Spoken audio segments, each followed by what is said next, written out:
දැන් මේ පේනවනේ දාන්නු ආපු ගමන් වෙච්ච දේශපාලන පරිවර්තනයනේ. ඒ කාලේ ඡන්දයක් දෙනපුවා මොනවාද මේක නොවෙන්නේ? මේ ගහන රතිඤ්ඤාම කොච්චර කෙවල් පත්තු කරනවා. රතිඤ්ඤා කරලා කප්පත්තු කරනවා. මම මේ ජීවි කියලා කියනව නෙමෙයි හොඳේ. ඔබතුමා මෙතන ඉන්න හින්දා කියනවත් නෙමෙයි. වෙච්ච වලට පේන්න තියෙන එක. අර ඔෆිස් එක කරුවා මේ ඔෆිස් එක කරුවා කියලා ගත්තා. ඉස්සර මොනවද තිබ්බේ? මේ වගේ මරා ගන්නවනේ නේ හිටියනේ මාතලේ මහත්තයාට දඩබ්බර චරිත. ඒවත් දැන් නැහැ. දැන් නිකන් ඡන්දයක් තියනවද නැද්ද කියලාවත් දැනන්න තිබ්බා. දැනෙන්නේ නැහැ. ඇයි? අන්න සදාකල් පිළිතුරු. ඕක තමයි බුදුහාමුදුරුවෝ කියන්නේ. නහි වේරේන වේරාණි සම්මන්තිද පුතාච අවේරේනච සම්මන්ති. වෛර කරපු මිනිස්සුන්ට මොකක්ද බුදුහාමුදුරුවෝ ගන්නන්නේ? මෛත්‍රී කරන්න. අපිට ගහපු බැනපු මිනිස්සුන්ට පෙළපු මිනිස්සුන්ට හතුරුකම් කරපු මිනිස්සුන්ට අපිට අවස්ථාව ආපුවාම මම ගොන් කතාවක් දෙනවා නේද? කොකාට වාරය නැත්නම් තිත්තියට දෙවාරයි කියලා. ඒක ඉවර වෙන එකක් ආයෙත් කොකාට වාරයක් කියලා. මේක නවත්තන්නයි ඕනේ. දැන් ප්‍රශ්න නැහැ. කවුරුත් හොඳින්නේ සාමය ප්‍රතිස්ථාපනය වුණාම මෛත්‍රිය කරුණාව තහවුරු වුණාම ආයර කුණුඩේ නැහැ. ඒ නිසා ඒ දවන්ත දේශපාලන පරිවර්තනයක් රටේ වෙනවා. මෙහෙම කරනකොට සමහර අම්මලා තාත්තලා අහන මෙවුන් ඇවිල්ලා මොනවද කෙරුවේ කියලා. මතක තියාගන්න මිනිස්සුන්ගේ ආකල්පමය වෙනස හරියට වැදගත්. මොකක් නැතත් බුදුහාමුදුරුවෝ ගන්න පොය හතුරන්ට මෛත්‍රී කරන්න වෛර කරන්න එපා කියලා කියපු එක ප්‍රායෝගිකව භාවිතා කරාට මේ ආණ්ඩුවට ඇත්තටම පිං සිද්ධ වෙන්න ඕනේ. ආයෙ වෙන්නේ නැහැ. ඒවා ගෙවල් වල පටන් ගන්න. මේ කියනකොටත් ඇත්තන්ගේ හදවතට තට්ටුවක් දාලා බලන්න මගේ සහෝදරයා සහෝදරිත් එක්ක මම එච්චර හොඳ නැහැ. මගේ සහෝදරයා සහෝදරිය එක්ක අත කියන්නේ හාමුදුරනේ අතේ දුරින් තමයි ආශ්‍රය කරන්න කියන්නේ. වැඩි නැහැ කියලා කියනවා. වැඩි නැති වුණාට කමන්නේ අතේ දුරින් හිටියත් එකයි නැතත් එකයි. හදවතේ වෛරයක් තියාගන්න. මෙහෙම කියනකොට කියනවා හිතේ තරහක් වෛරයක් නැහැ ඒවට කතා බහ කරන්නේ නැහැ කියන්නේ. තරහක් වෛරයක් නැත්නම් මොකද කතා බහ කරන්නේ නැති. තරහ වෛර කියන හිත තමයි කතා කරන්නේ. තරහක් නැලු ගෙවල් හොයන්නේ. ඉතින් තරහ නැත්නම් ගෙවල් යන්න පුළුවන්. තරහ නැති කරන්න. වෛර නැති කරන්න. hina වෙන්නේ නැති කතා කරන්නේ නැති මිනිස්සුත් එක්ක හොඳට hina වෙන්න. ඒ මිනිස්සුන්ගේ ප්‍රතිචාර දිහා බලාගෙන අපේ සත්පුරුෂකම උඩයට ගහගන්න එපා. අනිත් පැත්තේ ප්‍රතිචාරය නැතිවත් අපේ මනුස්සකම විතරක් ඉස්මතු කරන්න. මෙහෙම දේශනා කරන්න හේතුව තමයි පින්නතුනේ සංසාරේ උපදින සේරටම විඳින්න බෑ. උපදින සේරටම කතා කරන්න බෑ. උපදින සේරටම කන් ඇහෙන්නේ නැහැ. උපදින සේරටම ඇස් පේන්නේ නැහැ. උපදින සේරටම රස්සා කරන්න බෑ. ඔයත්තන්ට හම්බලා තියෙන මහ භාග්‍යවන්ත අවස්ථාවක්. පොලිස් දෙපාර්තමේන්තුව තරම් අධික පීඩනයක් තියෙන රස්සාවකුත් නැහැ. අධික විදියට මිනිස්සුන්ට උදව් කරන්න පුළුවන් රස්සාවකුත් නැහැ. හැම වෙලේම නීතිය කඩන්න තුන මණ්ඩ බලන්න. නීතිය කැඩුවොත් වැරදි. නමලා උදව් කරන්න මිනිස්සුන්ට හැමදාම එහෙම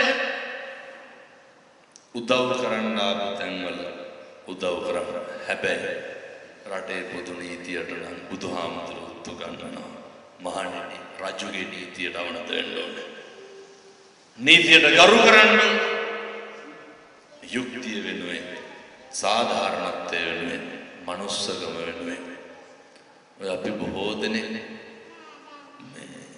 ඒ යුක්තිය සාධාරණත්වය මනුස්සකම කියන එක ඉස්මතු වෙන්නේ අපිට ලෙන්ගතු තරමට නෙමෙයි අපේ මිත්‍රත්වයේ තියෙන තරමට නෙමෙයි ඒ හින්දා ඒවා හැම කෙනෙකුටම මිත්‍රත්වයේ තියෙන්න ඕනේ හැම කෙනෙකුටම ලැබියාව තියෙන්න මෙහෙම දේශනා කරන්න හේතුව තමයි ධනංජානිට වෙච්ච දේ මේ අත්තන්ට වෙන්න හොඳ නැහැ.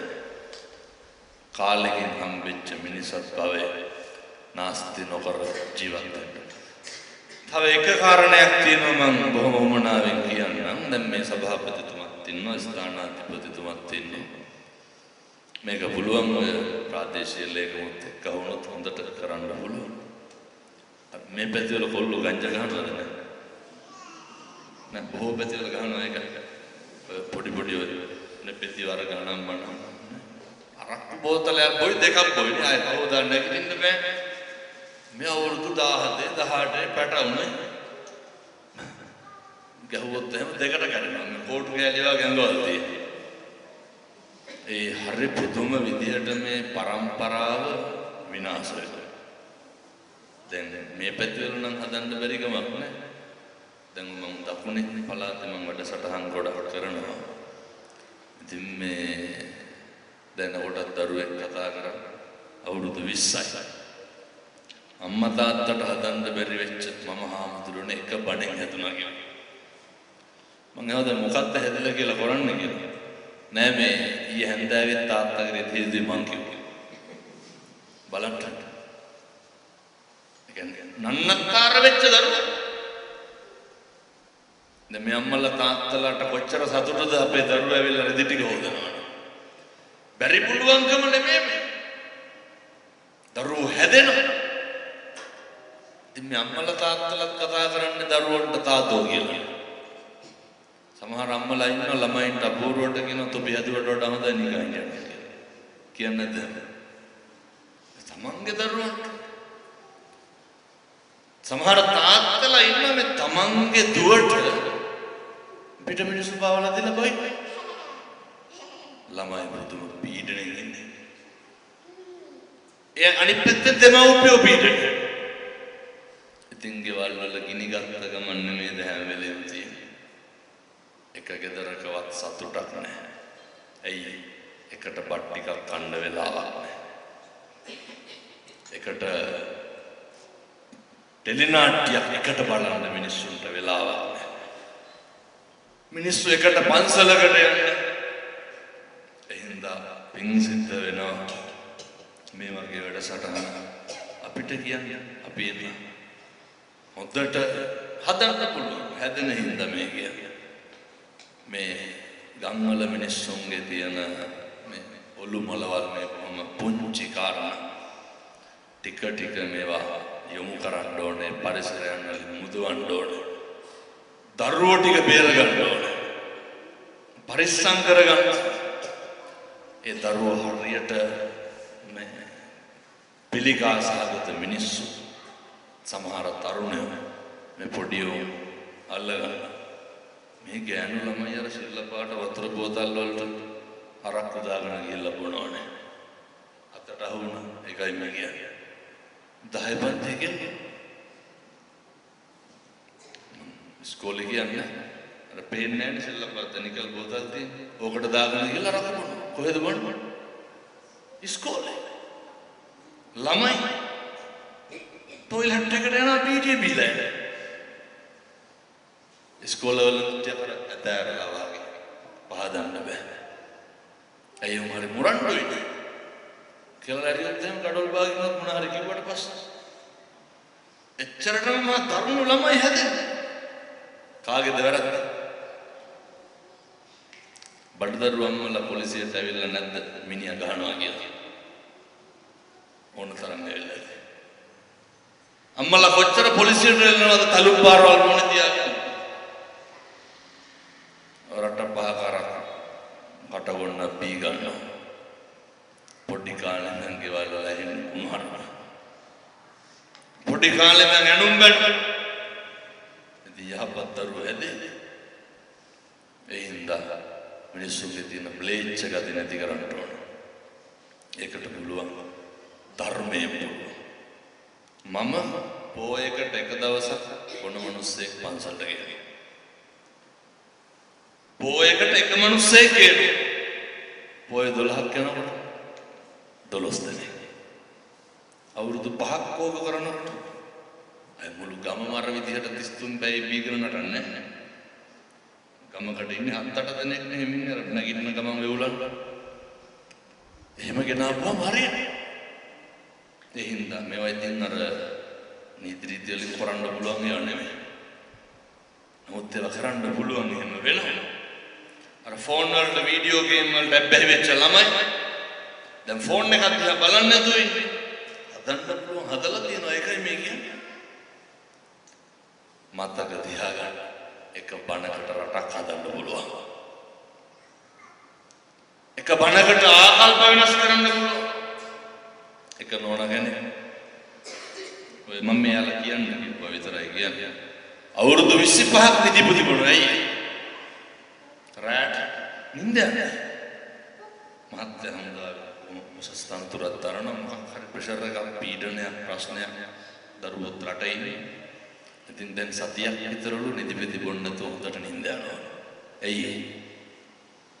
මට කිව්වා හමුදුරුවන්ගේ අම්මට තාත්තට බුදු බවත් දෙන්න ඔය කියපු බණක් ඇහුවා කියලා.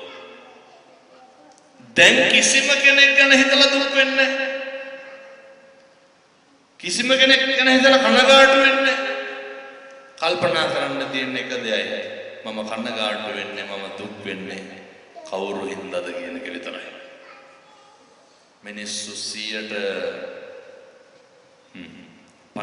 වැඩියෙන් ජීවත් වෙන්නේ එක්ක අතීතේ නැත්තම් අනාගතේ. කවුද වර්තමානයේ ප්‍රශ්න තියෙන තරමක් තියෙන්නේ වර්තමානයේද අනාගතයේද අතීතේ වෙච්චද? අතීත දේවල්. කම්පා වෙන්නේ මොනවා ගැන හිතලා? අතීතේ. එහෙම නැත්තම් අනාගතේ. මොකක් වෙයිද? මොකක් දේවි ඔච්චරයි. ඒ හින්දා අර අතීතං නාන සෝචන්ති නප්පජප්පන්ති නාගත පච්චුප්පන්නේන යාපෙන්ති.